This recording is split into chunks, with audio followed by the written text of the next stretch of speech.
Bonjour et bienvenue sur La Buvette. C'est le podcast qui fait du bien et c'est le podcast où l'on parle de vous. Je m'appelle Margot Bussière, je suis coach de vie humaniste et à travers ce podcast, je vous accompagne vers un mieux-être, un mieux vivre, un épanouissement intérieur ainsi qu'un éveil de votre conscience et pourquoi pas de votre spiritualité. Je vous remercie d'être là aujourd'hui et je vous souhaite une excellente écoute.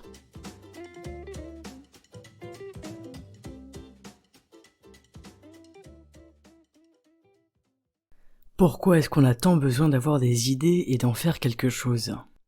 Hier matin, vendredi, je me suis retrouvé devant cette fameuse page blanche. La panne d'inspiration complète.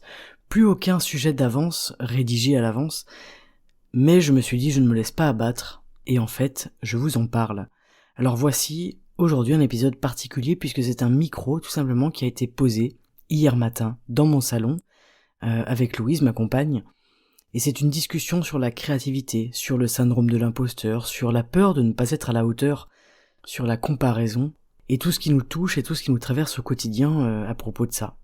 Alors je vous préviens que c'est une qualité de micro-trottoir, cependant je vous promets de l'authenticité, du naturel et une discussion, un échange qui est à votre service aussi. J'espère que ça vous plaira, j'espère que ça vous parlera, mais je n'en doute pas. En tout cas, soyez indulgents car aujourd'hui c'est un épisode qui est un petit peu imprévu, et ce sont souvent les meilleurs. Je vous souhaite une excellente écoute, et voici ce qu'il en est tout de suite. Quand tout semble perdu. Quand on est fatigué. Quand l'énergie n'est plus là. Quand on a juste envie d'aller se coucher. Comment faire, quoi faire pour get your shit together. C'est quoi le secret c'est quoi pour toi le secret de la motivation ? Quand tu te sens sans énergie, quand t'arrives pas à te concentrer, quand t'arrives pas à faire ce que t'as à faire, comment tu fais ? Est-ce que tu as une recette miracle, un petit conseil à me donner à moi aujourd'hui qui n'arrive pas du tout à faire un épisode de podcast ? Je crois que c'est le sentiment de satisfaction. Surtout j'ai la flemme, j'ai pas envie. Tout me pousse à pas faire ce que je dois faire. Et quand je pense à ce que ça va me procurer comme satisfaction quand j'aurai fini ce que j'ai à faire, ça me motive. D'accord, donc c'est l'anticipation du résultat, quoi. Un peu, ouais. Pas forcément du résultat du truc que j'aurai fini, parce que comme je suis fatiguée, comme je suis pas bien, peut-être que ça sera pas fou, ce que j'ai à faire. Moi, c'est souvent ça qui me bloque. Mais c'est le fait de me dire que, au moins je l'aurais fait. Plutôt qu'avoir rien fait du tout. Satisfaction personnelle, vaut mieux faire quelque chose, même si c'est pas à 100% au top, que de ne pas faire, c'est ça ? Ouais. C'est ce que je me suis dit ce matin, quand j'ai commencé à faire mon podcast à 9h du matin, puisque je savais que j'avais que 3 heures devant moi pour le faire. Et une fois que j'ai fini et que j'étais en train de faire le traitement, j'ai trouvé nul, mais d'une nullitude absolue, je ne voulais pas diffuser ça. Du coup, j'ai tout supprimé. Donc j'ai passé 2h15 à faire un travail que je supprime pour faire un tout nouvel épisode sur autre chose, quoi. Ah, mais du coup, ce qui est chouette, c'est que ça t'oblige à aller chercher autre chose, à être créatif. Dans tous les cas, t'étais déjà en mouvement. Pas comme si t'avais à 9h du mat, tu t'étais dit, je dois faire mon podcast, je sais pas sur quoi faire mon podcast, je sais pas à quoi faire mon podcast. T'étais resté là, sur le canapé, à boire du thé, en me disant, je sais pas à quoi faire. Peut-être que là, à midi, tu te serais pas dit, tiens, je pourrais faire un épisode qui change un peu, et puis aller chercher autre chose. C'est vrai. D'ailleurs, depuis que j'ai eu cette idée de faire ça, ça m'a carrément boosté. Parce que ça me parle plus. Ça a plus de sens, tu vois. Aujourd'hui, j'ai plus envie d'être avec des gens, de discuter, d'avoir du contact. J'ai pas envie, je me sens pas l'énergie de travailler toute seule à la maison, devant mon PC, d'écrire. Je me sens pas d'écrire un épisode entier comme je peux le faire d'habitude. Parce que la motivation, c'est pas de faire avec les autres aussi. Tu sais, quand tu dois aller...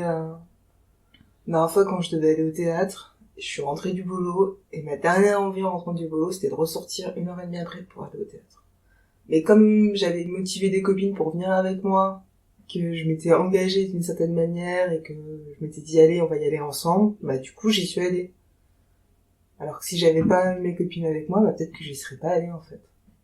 C'était bien la pièce ou est-ce que t'es sortie au bout de 40 minutes ? C'était bien la pièce, je suis sortie au bout de 40 minutes. Mais je suis contente d'y être allée. Ouais. J'aurais pas su si ça m'avait plu, si ça m'avait pas plu, dans tous les cas, j'ai vécu quelque chose. Et puis après, t'aurais peut-être culpabilisé, regretté de ne pas y être allé aussi à ce moment-là. Bah, ce qui est très rigolo, c'est que la pièce la veille, j'avais trop envie d'y aller. Je me suis démotivée parce que j'étais toute seule et que j'ai pas eu la motivation de sortir. Et apparemment, c'était super. Moi-même, je sais que auprès de mes amis, de mes collègues, des gens qui me connaissent, en dehors de mon appartement, quoi, enfin, en dehors de mon intimité, je passe pour quelqu'un d'extrêmement motivé, qui est à fond, et ça peut être vrai pour plein de choses, hein, c'est vrai, hein, je peux passer 12 heures à bosser sur un truc sans rien faire d'autre. Mais là, quand même, depuis le Covid, il faut le dire, j'ai aucune motivation, ne serait-ce que physique.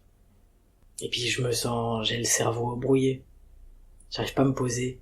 J'arrive pas à créer un contenu de qualité. J'arrive pas à avoir une réflexion de qualité, comme je peux avoir plus d'habitude, sans vouloir me jeter des roses. Et cette impuissance, je la trouve dure. Je trouve que c'est quelque chose qui freine aussi. Quand tu vois que t'arrives pas, que t'es pas capable et que tu te forces à faire un truc et que finalement le résultat il est nul à tes yeux, je trouve que ça démoralise encore plus, t'arrives encore moins à y aller. Tu vois, je peux même pas dire que je suis satisfaite d'avoir passé 2 heures à faire ce que j'ai fait, ce matin. Non, mais est-ce que t'es satisfaite d'avoir fait quelque chose? Oui. Moi, je trouve que c'est ça qui est le plus... Le résultat, tu sais jamais ce que ça va être. Moi, il y a des fois où je me suis mise à peindre et... Au bout d'1 heure et demie, je me disais, mon Dieu, mais je suis en train de faire n'importe quoi, c'est pas beau, ça me plaît pas, ça va pas. Et après d'avoir ce sentiment de me dire, en fait, j'ai plus ruiné ma toile que fait quelque chose qui me plaît. Et du coup, c'était super démoralisant et ça m'a amené à plus avoir de pratique créative et artistique parce que j'avais l'impression à chaque fois que ce que je faisais, ça allait pas. Alors qu'en fait, ce qui était intéressant, c'était que justement, j'étais en train d'apprendre. Et le jour où j'ai arrêté de me focaliser sur le résultat et où je me suis plus focalisée sur le fait que dans tous les cas, c'est du processus, bah, j'ai retrouvé plus de dynamisme.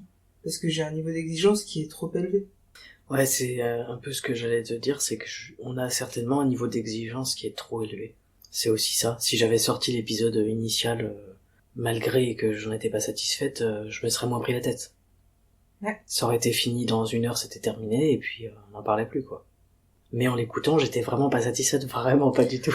Oui, il y a des fois où t'as sorti des épisodes où tu trouvais pas ça foufou, mais t'étais quand même suffisamment contente pour pouvoir en faire quelque chose, quoi. Moi, je crois que ce qui me manque dans la motivation, c'est le côté joyeux. Tu sais, quand tu vas pour partir en vacances, t'es trop content, t'es trop motivé de partir en vacances. C'est vrai. T'es là, genre, trop bien, on va faire ci, on va faire ça, va y avoir ci, la main, la mer, la piscine. Et je trouve qu'au quotidien, c'est pas si simple de trouver cette joie dans la motivation. C'est un peu ce truc dont on discutait hier. Quand je regardais le boulot de quelqu'un d'autre et que je me disais, bah, en fait, ça me déprime, ça me génère de la jalousie, alors qu'en fait, j'aimerais que ça me génère de l'envie, de la stimulation. Tu vois, c'est ça, là, que je trouve, qui manque parfois. Et ça vient d'où? Je sais pas d'où ça vient. Tu sais pas. Je pense que déjà on est des insatisfaits de nature, trop exigeants et puis insatisfaits de ce qu'on a, de ce qu'on est, de ce qu'on fait aussi. Tu vois, lorsque tu regardes le travail des autres et que tu te dis que ça te fout les boules parce que toi t'arrives pas à faire quelque chose d'aussi bien ou d'aussi bonne qualité, ce qui arrive à plein de personnes. Je pense qu'il y a plein de personnes qui se comparent comme ça et ça peut être une source de force aussi, de motivation justement à faire quelque chose de super et de se dépasser. Mais on a aussi un travers un peu pessimiste, quoi. Mais je pense qu'il est vraiment propre à l'être humain, hein, puis surtout à notre société. Du coup, au lieu de se dire waouh, c'est trop bien, je vais m'en inspirer, je vais faire un truc, et ben en fait on renvoie à nous et on se dit pourquoi je fais ça, je suis pas légitime à faire ça, il y en a d'autres qui font bien mieux que moi, qui je suis moi pour faire ça en fait. Moi j'ai pas mal ce truc, tu vois, du syndrome de l'imposteur, tu vois. Qui je suis pour avoir un micro, pour parler dans un micro et pour balancer des podcasts à l'accès de tous. Je suis qui en fait pour faire ça, tu vois? La question de la légitimité, je trouve qu'elle est difficile. Parce qu'en réalité, je suis autant légitime qu'un autre. Il y a des milliards de podcasts qui existent, qui parlent sujets absolument divers et variés. Il y a des podcasts d'experts et puis il y a des podcasts de personnes qui sont expertes en rien en fait, qui ont juste qui vivent en fait tout simplement, qui vivent et qui tirent des leçons, qui tirent des prises de conscience de leur vie, tu vois. Mais des fois je me demande qui je suis pour faire ça quoi, par la créatrice de la buvette. En plus ça me régale, tu vois, c'est quelque chose qui, si demain j'ai plus ça dans ma vie, qui me manquera. Et je suis pas encore tombé dans la comparaison des autres podcasts, parce que je trouve qu'un podcast, pour le coup, c'est comme de la musique, tu vois, je me comparerais pas en création musicale à quelqu'un d'autre, parce que c'est trop personnel. Tu peux pas comparer un truc pareil, je trouve. C'est immatériel, tu vois. Comparer l'immatériel comme ça, je trouve que c'est dur. Donc je me compare pas encore à d'autres podcasts, peut-être que ça arrivera un jour, tu vois, j'en sais rien, peut-être que pour l'instant je suis trop auto-centré sur moi et que je fais pas assez attention aux podcasts des autres, bien que j'en écoute beaucoup. Peut-être aussi que j'ai l'impression au fond de moi de fournir un contenu qui est vraiment inédit, qui m'appartient. Tout ce que je crée en contenu audio comme ça, c'est vraiment une partie de moi, tu vois. Et ça, je l'ai aussi dans la musique. C'est pour ça que j'ai toujours voulu jamais faire de la musique un métier, parce que je ne supporterais pas de ressentir ce que je ressens là quand je dois faire un épisode, un podcast, et que j'ai pas la motivation, que j'ai pas l'inspiration. En fait, je crois que c'est plutôt ça. Et je n'aurais pas supporté que la musique devienne quelque chose pour laquelle j'ai un risque un jour de perdre de l'inspiration et que ça ait des conséquences derrière qui soient gravissimes, alors qu'à la base c'est censé me faire plaisir, tu vois. J'ai pas envie de tomber là-dedans dans le podcast. J'ai envie de me faire plaisir parce que c'est la base de ce que je fais. Et à côté de ça, j'ai envie de tenir la régularité, le rythme et tout ça. Quand je vois que le vendredi à 11h45, j'ai toujours rien et que j'arrive pas à trouver l'inspiration, qu'il y a rien qui vient, ça génère vraiment de l'angoisse. Et puis ça me rend triste et puis ça me rend aussi en colère. Je suis en colère contre moi-même et je commence à avoir des projections. En plus, j'ai des peurs qui n'existent pas encore parce qu'on n'est pas samedi matin là. Et j'ai la projection de me dire, ce soir à minuit ou demain matin, mon podcast il sera pas en ligne, ou je vais y passer ma soirée en speed, en stress, en me disant il faut que je finisse vite. Et du coup, je vais bâcler certainement la communication, je vais bâcler la description. Il y a un truc qui va être bâclé, quoi. Et ça me fait chier. De délivrer un contenu qui soit bâclé, ça me fait chier parce que je suis un petit peu, très certainement perfectionniste, et puis, comme c'est une partie de moi, comme c'est un truc vraiment qui émane de moi, je veux que ce soit le plus parfait possible. Parce que c'est, entre guillemets, une prolongation de moi-même, tu vois. Je sais pas comment l'expliquer. Mon podcast, c'est un miroir de moi-même aussi. Il n'y a pas que ma voix, c'est aussi mes mots, c'est aussi mes choix de sujets. C'est mes phrases, c'est mes émotions qui passent à travers le podcast. Et mon désir premier, c'est que ça plaise aux personnes qui l'écoutent, quoi. Que ça me plaise à moi déjà, au moins, quand je l'écoute avant de le publier. Après, je les réécoute plus. Et que ça plaise aux personnes qui attendent le samedi matin pour écouter l'épisode, quoi. Parce que je sais qu'il y en a, je sais qu'ils attendent le samedi matin, et c'est aussi pour ça que j'ai envie de le sortir. Que j'ai envie de trouver la motivation et l'inspiration pour faire un truc qui soit bien pour le sortir samedi, tu vois. Et plus tu vois que l'inspiration elle est pas là, et plus tu paniques. Et plus tu paniques, et moins t'es fluide, et moins tu fais quelque chose de qualité, voilà, de rapide, d'évident. Tu devrais vraiment lire Comme par magie. Ah, c'est quoi? Comme par magie, c'est un livre d'Elisabeth Gilbert qui parle de la créativité. Et c'est assez décomplexant. Là, tu te dis, j'ai pas d'inspiration. Et en fait, elle part du principe que les idées, elles t'appartiennent pas, elles appartiennent à personne. Elles viennent te voir ou elles viennent pas te voir. Par contre, la seule constance qu'il faut avoir, c'est le travail. Elle dit, même si vous avez pas d'idée, il faut faire quand même. Ça, c'est quelque chose que je fais, justement. Voilà. Et du coup, regarde là, ce matin, t'as fait quand même alors que t'avais pas d'idée. Et finalement, ça t'a apporté une idée. Ça a généré quelque chose qui a fait que il y a une idée qui est passée par là et qui s'est dit, elle a vraiment envie quand même. Bon, allez, je vais aller faire un petit tour, je vais aller l'aider. Et ça, c'est assez chouette parce que du coup, de se dire, de toute façon, c'est pas génial ce que je fais, de toute façon, j'ai pas l'idée qui tue, j'ai pas le truc original, y a pas ci, y a pas ça, en fait, elle est juste, faites, travaillez ça, travaillez votre créativité, et puis, il y aura des trucs, qui vont être super, d'autres qui vont être moins bien.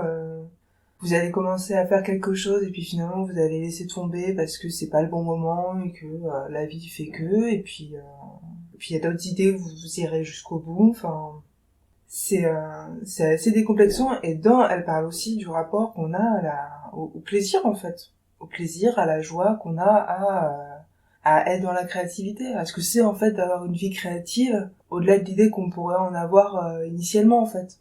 Et ça peut être plein de choses, il y a plein de façons d'être créatif dans le monde, d'inventer de nouvelles choses, c'est une façon de pouvoir exprimer qui on est, et ça fait du bien en fait.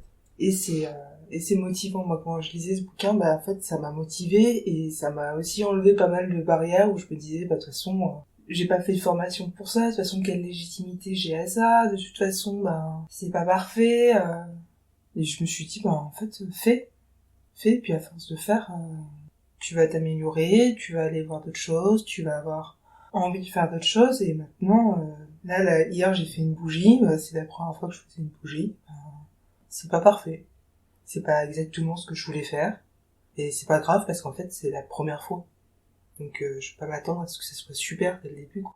Oui, après je pense que de toute façon, dans cette idée de discipline, on a une amélioration à force de faire. C'est-à-dire que, je sais pas si tu te rappelles quand j'avais réécouté mon tout premier épisode de podcast il y a pas longtemps, et je t'ai dit, il est absolument ignoble cet épisode. Je respire pas, ça va trop vite. Alors il a été cool en premier épisode, il a vachement plu, tout le monde m'en parle encore de cet épisode-là. Mais moi je le réécoute aujourd'hui et je me dis mon Dieu, mais c'est affreux, mais en même temps c'est en faisant des épisodes, en les écoutant, en ayant des retours que j'arrive au fur et à mesure à faire des choses qui me plaisent plus. Même si aujourd'hui il y a encore des fois dans mes épisodes des choses qui me plaisent pas. Et c'est vrai que c'est pas pour autant que j'arrête d'en faire ou que je le fais pas jusqu'à avoir l'épisode parfait, parce que dans ce cas tu le fais jamais quoi. C'est pour ça que ce matin en réveillant j'ai fait ça.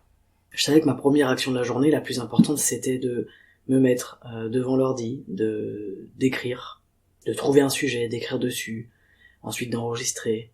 Et tout a été laborieux, quoi. Tout a été laborieux. L'enregistrement, quand je l'ai écouté, c'était affreux. Enfin bref, franchement, laborieux. Donc là, j'explore autre chose, tu vois. J'explore un format d'interview à deux dans son salon pour parler de l'épisode que je vais faire. Enfin, je trouve que c'est assez cocasse, hein. Peut-être que cet épisode sera un flop total, ou peut-être pas. Peut-être que ça parlera aussi aux gens qui manquent d'inspiration, parfois qui manquent de motivation, qui ont envie, mais comme tu disais, que les idées traversent pas, quoi. Je pense que c'est la question d'oser. C'est-à-dire que toi tu fais un podcast, t'es qui pour faire un podcast? T'es quelqu'un qui a osé faire un podcast, qui s'est dit ok j'y vais. Sans attendre d'avoir de validation avant, c'est juste la différence, elle est aussi là. C'est oser essayer, oser le faire, sans savoir ce que ça va en donner. C'est vrai que les gens dont on est fan, entre guillemets, les podcasts que j'écoute, les trucs comme ça, j'ai aucune idée de savoir si c'est des professionnels, j'ai aucune idée de savoir quelles études ils ont fait, je ne connais pas leur parcours.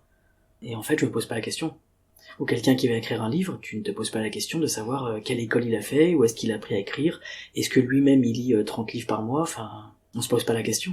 On regarde le travail accompli et on regarde si ça nous plaît, si ça nous parle, si on se reconnaît aussi là-dedans, parce qu'il y a beaucoup de ça, je pense. Moi, je voulais faire un podcast aussi parce que je trouvais pas ce genre de contenu-là, et je voulais m'adresser à des personnes qui ont les mêmes réflexions que moi sur la vie, qui vont traverser les mêmes embûches, les mêmes péripéties, de s'auto-accompagner en fait. Mais moi-même, je m'accompagne moi-même, tu vois, dans mes podcasts, je me fais ma propre, j'allais dire psychothérapie, c'est un peu gros, mais je me fais mon propre coaching, mon propre accompagnement, parce que je traite des sujets, et en les traitant, je me dis, ah ouais, putain, en fait, ouais. Bah là, je dois bosser là-dessus, là, ça m'intéresse, là, ça me parle, là, je me sens concerné, et en fait, je me sens concerné sur tous les sujets, presque dans tous les exemples que je donne, tu vois. Mais je sais aussi qu'il y a des personnes en face qui sont concernées. Ça, c'est un des trucs qui me fait super plaisir quand je reçois des messages, tu vois, privés, où les gens, ils me disent, waouh, c'est trop moi. Tu parlais trop de moi dans le podcast, et puis il y a 4 ou 5 personnes qui vont dire ça, donc évidemment, je parlais pas de ces 4 ou 5 personnes-là que je connais pas assez bien. Je parlais pas forcément que de moi non plus, mais tu partages quelque chose, et puis, dans une communauté, eh bien, tu te reconnais ou tu te reconnais pas.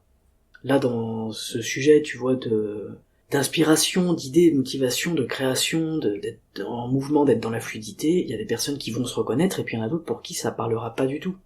Parce que c'est pas leur vie, forcément, c'est pas leur processus du moment, Peut-être qu'il y en a qui sont passés par là et qui en sont sortis, peut-être qu'il y en a qui ne sont pas encore dans cette vague-là, et qui vont y arriver à un moment donné, tu vois.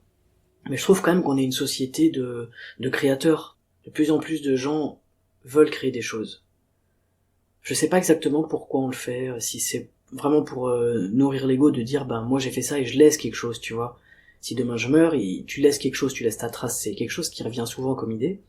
Je sais pas si c'est ça ou si c'est le besoin de s'exprimer. C'est un moyen d'expression, la création, que ce soit n'importe quoi, la musique, la teinture, faire quelque chose, écrire, lire, parler, chanter, tu vois. Pourquoi est-ce qu'on a autant besoin d'avoir des idées et d'en faire quelque chose? Moi, je pense que c'est une façon de faire partie du mouvement, d'être dans le mouvement, comment dire ça? La création, c'est la vie. C'est basiquement ça quand il y avait quelque chose qui n'existait pas et maintenant il y a quelque chose qui existe. Moi, je pense que ça nous connecte à ça, que ça nous connecte à la vie. C'est pour ça qu'on fait des projets, c'est pour ça que les gens font des enfants, qu'on retape des maisons, qu'on bricole des voitures, qu'on cuisine. La cuisine, c'est de la créativité. Je veux dire, t'as une courgette de tomates, qu'est-ce que t'en fais? Tu peux faire tellement de choses avec ça. Alors que c'est pas grand-chose. Et tout dépend en fait de quitter, de ce que t'aimes, de tes compétences, et puis toutes les actions qu'on peut avoir au quotidien, on est là-dedans. C'est la création, c'est le mouvement, c'est le moment où tu t'arrêtes, je pense, où c'est fatal. Le moment où tu peux plus forcément être dans ce processus-là. Et c'est pour ça aussi qu'on a l'impression que les gens qui sont motivés, ils sont super dynamiques, qu'ils n'arrêtent pas, qu'ils sont plein de projets, qu'il y a ci, qu'il y a ça, parce que, je sais pas, t'as l'impression qu'ils sont vraiment vibrants, quoi. Ouais, il y a une notion de vie derrière. Et en même temps, dans la création, il y a des moments de pause. Ça prend du temps aussi. Pour moi, tout n'est pas mouvement frénétique constamment et perpétuellement, tu vois. Ah, mais parce que mouvement, ça veut pas forcément dire frénétique, à 200 à l'heure. Moi, je suis quelqu'un d'assez lent, et le mouvement, c'est pas forcément quelque chose de rapide.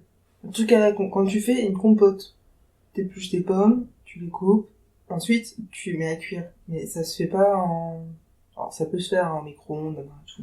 Et je trouve que le plaisir, il est aussi en fait les faire cuire doucement, pendant longtemps, et qui tout ce processus-là, et puis ça sent bon, et puis, enfin, tu vois. Mm-hmm. Mais comme j'ai ce truc-là aussi en teinture, le temps que les plantes, elles libèrent leur couleur, de préparer le tissu pour qu'il puisse attraper la couleur. Le temps que le tissu trempe dans la couleur, qu'on sorte, qu'on voit est-ce que c'est suffisamment, est-ce que c'est ce qu'on veut. C'est agréable aussi de pas toujours être dans le rapide. C'est justement, je dis ça parce que c'est ce qui ressort, je trouve, dans l'idée qu'on en a et qu'on s'en fait. C'est ce qui ressort quand on dit de quelqu'un qu'il est hyper motivé, qu'il est dynamique. On a tout de suite cette impression-là. Et on ne prend pas en compte, je trouve, la lenteur, le processus d'apprentissage, d'adaptation, de mise en mouvement des choses. Parce que pour qu'il y ait du mouvement, il faut déjà engrainer une mise en mouvement, il faut déjà faire quelque chose, tu vois. Et je pense qu'on passe tous aussi par une période de pause, de lenteur. Ça rejoint le principe de quelle est la première chose dont une graine elle a besoin pour pousser, pour se développer. Elle a besoin d'un truc essentiel. Au début, justement, pour être en mouvement, pour que la vie circule. De l'eau? Non. Non, la lumière, pas forcément. Alors elle a besoin d'eau et de lumière ensuite, mais la première chose dont elle a besoin, c'est de noir.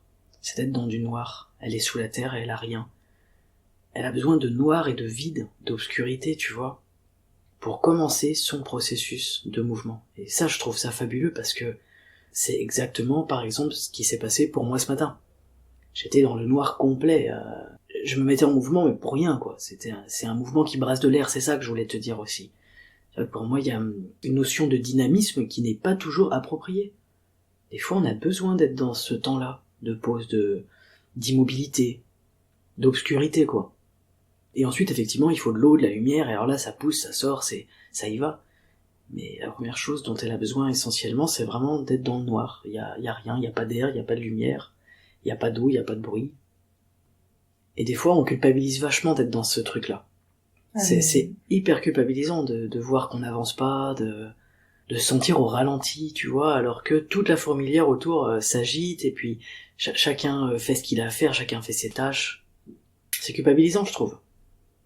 Je pense que c'est une question d'intention, dans le sens où là, parce que tu fais rien, entre guillemets, que tu fais rien.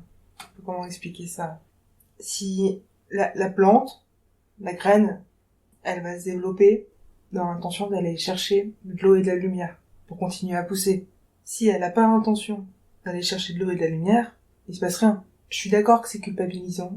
Tu peux te sentir mal quand tu vois qu'autour de toi, tout le monde fait plein de choses et que toi tu fais rien, t'as l'impression de stagner, de pas avancer, de pas avoir l'énergie, de pas avoir la force, de plein de choses. Mais si quand tu le fais dans l'intention de, tu vois, de te reposer, de prendre ton temps, de dire ok, là c'est pas le bon moment, ça sera plus tard. Ça fait quand même une différence. Voilà, c'était le podcast du jour, c'était l'enregistrement, l'interview un petit peu inopinée et inattendue, si je puis dire. C'est vraiment une conversation absolument authentique et naturelle entre deux êtres humains qui se questionnent sur leur créativité, sur leur motivation et surtout sur la question de l'inspiration. J'espère que cet épisode vous aura plu. Je suis très contente d'avoir réussi à le publier et à le créer, grâce à Louise aussi. Et je vous remercie pour votre écoute. Je vous donne rendez-vous mercredi prochain pour un épisode en 5 minutes comme d'habitude. En attendant, prenez grand soin de vous, ne soyez pas trop exigeants et surtout, n'oubliez pas de kiffer, d'avoir la joie de vivre, d'avoir du plaisir dans ce que vous faites et dans ce que vous entreprenez au quotidien, c'est vraiment très important. Je vous embrasse virtuellement et je vous remercie de votre écoute et de votre soutien. À bientôt sur la buvette.